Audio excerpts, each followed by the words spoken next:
दोस्तों मो video direct पाइबा सब्सक्राइब ऑप्शन को क्लिक करंतु एवं मो सहित अपडेट रहिया बेल आइकन को मध्य क्लिक करंतु।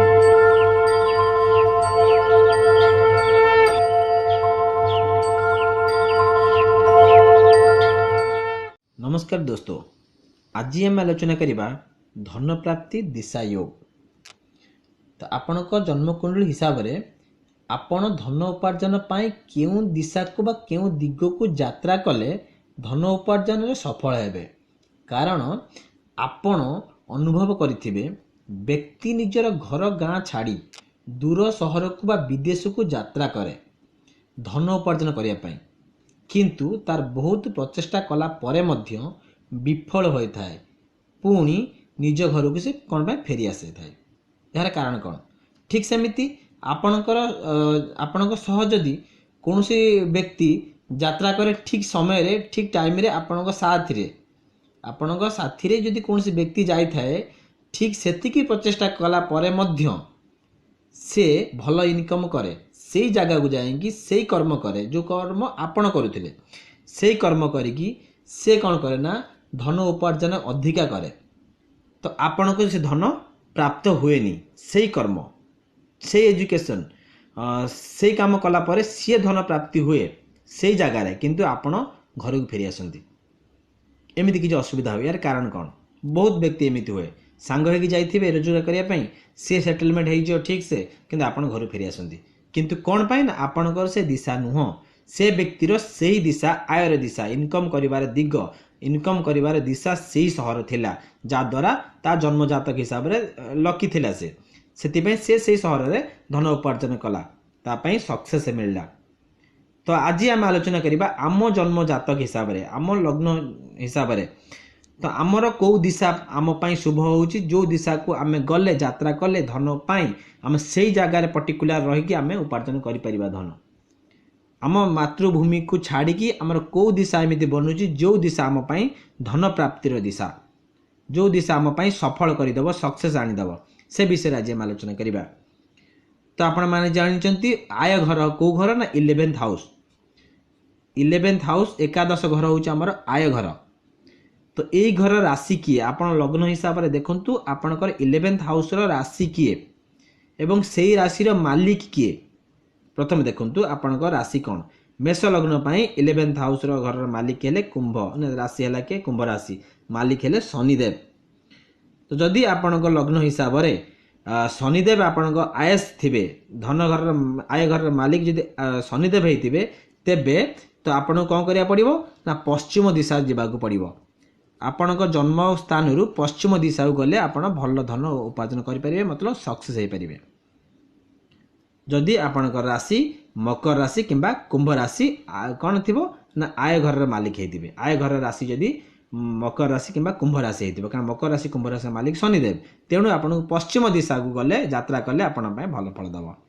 दर्शक बंधु बहुत इंपोर्टेंट टॉपिक आपण को नोट कर नियंतु एवं यही हिसाब से आपन धन उपार्जन करने यही सहर को जातु जदि आपन पार क्वालिफिकेशन अच्छी ठीक उपयुक्त कर्म पाई आपन प्रयोज्य आपन करि परिबे, तेबे आपन जन्मभूमि रु देखंतु को दिशा आय दिशा कोटा इनकम करिवार दिशा कोटा, मतलब आय घर को राशि बनुची एवं से राशि हिसाब से आपन को जदि आपनकर सिंह राशि बनु थाए आपनकर आय घर मालिक जदि सूर्यदेव होता किंबा आयस जदि सूर्य राशि होता है, मतलब को राशि सिंह राशि होता है, तेबे आपण पूर्व दिशा को यात्रा करंतु निश्चिंत आपण सफलता पाइबे। ठीक सेमिति आपण लग्न देखंतु लग्न हिसाब से देखंतु जदि कर्कट राशि आपनकर 11th हाउस हेतिबो 11th हाउस एकादश घर जदि कर्कट राशि हेतिबो कर्कट राशि मालिक हेले चंद्रदेव। तो तेणु आपण को वायु कोण आपण जानछंती वायु कोण होची नॉर्थ एवं वेस्ट, मतलब पश्चिम एवं उत्तर पश्चिम उत्तर मध्य भाग को वायु कोण कहती वायु कोण कहती। तो यही दिग को आपण यात्रा करे निश्चिंत आपण सक्सेस पाइबे। ठीक सेमिति आपणकर आय घर मालिक जदि गुरुदेव हेतिबे जदि आपणकर धनु राशि किंबा मीन राशि बनु थाए आपणकर कोटा ना 11th हाउस रे जदि आपन 11th हाउस धनु राशि किंबा मीन राशि हेतिबो तेबे आपन को कौन ना ईशान्य कोण जिबा पड़िबो। ईशान्य कोण होची को कोण ना उत्तर एवं पूर्व नॉर्थ एवं ईस्ट उत्तर पूर्वर मध्य भाग को ईशान्य कोण कहते ईशान्य कोण को आपन यात्रा कले आपण जन्मभूमि ईशान्य कोण को यात्रा कले आपण भल फल मिल मतलब सक्सेस आपण पाइबे भल धन उपार्जन आपण करि परिबे। ठीक सेमिति जदि आपणकर आय घर राशि कौन हेतिबो ना तुला किंबा वृषभ राशि हेतिबो। तुला वृषभ राशि मालिक हेले शुक्रदेव तेणु आपन को अग्निकोण जीवाक पड़िबो। अग्निकोण कोटा ना दक्षिण एवं पूर्व दक्षिण पूर्वर मध्य भाग को अग्निकोण कहती। तो अग्निकोण को आप यात्रा कले आपण शुभ फल हम आपण जन्मभूमि आपण समस्त जानते आपण जन्मभूमि कौ दिग कौटा। तो आप जन्मभूमि जदि अग्निकोण को आप जाती जदि आपणकर तुला राशि कि वृष राशि होती आपणकर 11th हाउस रे तो जब शुक्रदेव आप मालिक होते तेज आप अग्निकोण को यात्रा करूँ धन उपार्जन करने तो निश्चिंत सफल हे। ठीक सेमिति जदि आय घर राशि मेष राशि किंबा बिछा राशि होती मालिक हेले आमर मंगलदेव तेणु आपण को धन प्राप्ति धन रोजगार करने आपण दक्षिण दिशा को दक्षिण दिग को यात्रा करूँ आपण जन्मभूमि तेरे निश्चिंत आपण भल इनकम करें सक्सेस हो पारे। ठीक सेमिति शनि कथा मुझे कहली शनिदेव कथा जदि आपण राशि मकर राशि किंबा कुंभ राशि होती आय घर मालिक आय घर राशि तेबे 11th हाउस रे जदि 11th हाउस राशि जदि मकर राशि किंबा कुंभ राशि होती तेणु आप पश्चिम दिशा को यात्रा करते निश्चिंत भल फल मिल।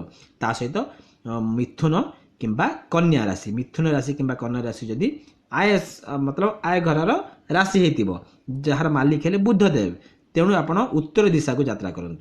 आपण जन्मभूमि देखु उत्तर दिशा कौ दिशा उत्तर दिग कौ दिग से दिग को आप यात्रा करूँ धन उपार्जन करूँ आपन को निश्चित सफल मिल। से सहर को जातु आ जो सहर आप इनकम करने चाहते कि दुकान करने चाहते कि नौकरी करने चाहते कि जदि आप गवर्नमेंट सर्विस कर ट्रांसफर होगा चाहते तो आप देखु आपण जन्मभूमि से दिशा मतलब जो दिशा आपणकर आय घर राशि मालिक मनकर बुधदेव हेले उत्तर दिशा जदि आप चाहते देखो मिथुन किंबा कन्या राशि अच्छी तो से सहर तो आप निश्चिंत से सहर को यात्रा कले आपण सक्सेस हम। ठीक सेमिति राहु एवं केतु आपण मैंने जानते राहु सर्वदा कन्या राशि को निज राशि भावे एवं केतु सर्वदा मीन राशि को निज राशि भावे।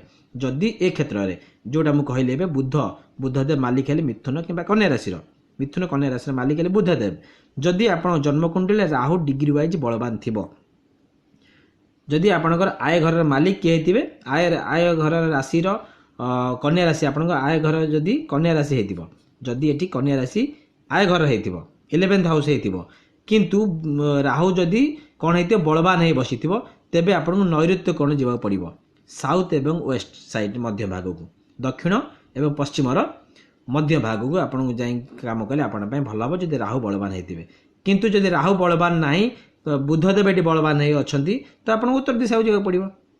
ठीक सेमिति जदि मीन राशि होता है आपणकर आय घर राशि जदि मीन राशि होता है जार मालिक हेले गुरुदेव ये मीन राशि होते आप कौ दिशा को जी ना ईशान्य कोण को जी जोटा उत्तर पूर्व मध्य भाग को किंतु जदि ये कौन होते केतु बलवान हो बसी थे किंतु आपंकर राशि थी कौन 11th घर राशि आपंकर जदि होता है कौन मीन राशि किंतु जदि केतुदेव ये बलवान हो बसी था से क्षेत्र में आपको नैऋत्य कोण जावाक पड़ो ईशान्य कोण जावाक पड़ो ना। जदि गुरुदेव बलवान होते तो आपको ईशान्य कोण जावाक पड़ो आ जदि केतुदेव बलवान होते तो तेबे आपको नैऋत्य कोण जावाक पड़ो जोटा दक्षिण एवं पश्चिम दिगर मध्य भाग को आपण जन्मभूमि। तो ये थे दर्शक बंधु धन प्राप्ति दिग धन प्राप्ति दिशा आपण कौ सहर को गले आपण जन्मभूमि जेकोसी कम आपणकर जदि सेमिति किसी सर्विस करिया चाहते कि आपड़ जब दुकान खोलिया चाहते कि आपड़ कौन कंट्राक्ट नवा चाहते कि आपणकर सर्विस से सहर को ट्रांसफर करिया चाहते तो देखो से सहर आपण आय घर राशि सहित से घर संबंध अच्छी कि ना मतलब आय घर राशि कौ दिग को आपको चाहूँगी नापी से दिग जदि आपण से सहर हो तो आप निश्चिंत जातु तो आप निश्चित सक्सेस पाइबे। जदि से सहर आपणकर आय इनकम करिवार से सहर नथिबो आपण जन्मजातक हिसाब से तो निश्चित आपण किसी ना किसी प्रोब्लेम क्रिएट करिवो। जदि से सहर होइछि आपण आखि बुझी जातु निश्चिंत आप 100% सफलता पाइबे प्रमोशन पाइबे दुकान जदि करिसेंती डेभलप हम सब क्षेत्र में आपण निश्चित भल फल पाइबे। जदि आपण जन्मजातक हिसाब से आय घर राशि हिसाब से दिग जो मुझे बतैली से दिग हिसाब से जब आप जाती तो आपको 100% भल रिजल्ट मिल सक्सेस होगी आप आसवे ए सन्देह ना। दर्शक बंधु ये आज टॉपिक आज टॉपिक आप नोट कर नियंतु एवं आपण लग्न कुंडली खोलंतु तो आप जो जगह को जावाक चाहूँगी धन उपार्जन करने से सहर को ए राशि हिसाब से जातु आपणकर आय घर राशि हिसाब से आप जातु तो निश्चिंत सफल पाइबे 100%। ये शास्त्रगत विधि आपण मैंने जानते कथा। तो धन प्राप्ति दिशा थिला आज टॉपिक धन प्राप्ति योग। तो धन प्राप्ति दिशा योग आपन केते दूर केते धन उपार्जन करि परिबे सेही सहर गले केते दूर सफल होई परिबे जो सहर आपन पई सूट करिवो जो सहर आपन पई लकी सहर तो आपन सेही सहर को जानतु यात्रा करंतु जन्मभूमि छाड़ी की तो आपन निश्चिंत भल धन इनकम करि परिबे। किंतु विशेष करी आपन ए जो टॉपिक मु कहली ए जो पार्ट मु कहली पॉइंट सब कहली ए पॉइंट ए पार्ट रो ए पॉइंट को आपन नोट कर नियंतु तो यही हिसाब से आप जातु एवं निश्चिंत आप धन प्राप्ति करें भल धन रोजगार करें सक्सेस हो पारे। दर्शक बंधु ये आज टॉपिक आज ये नमस्कार।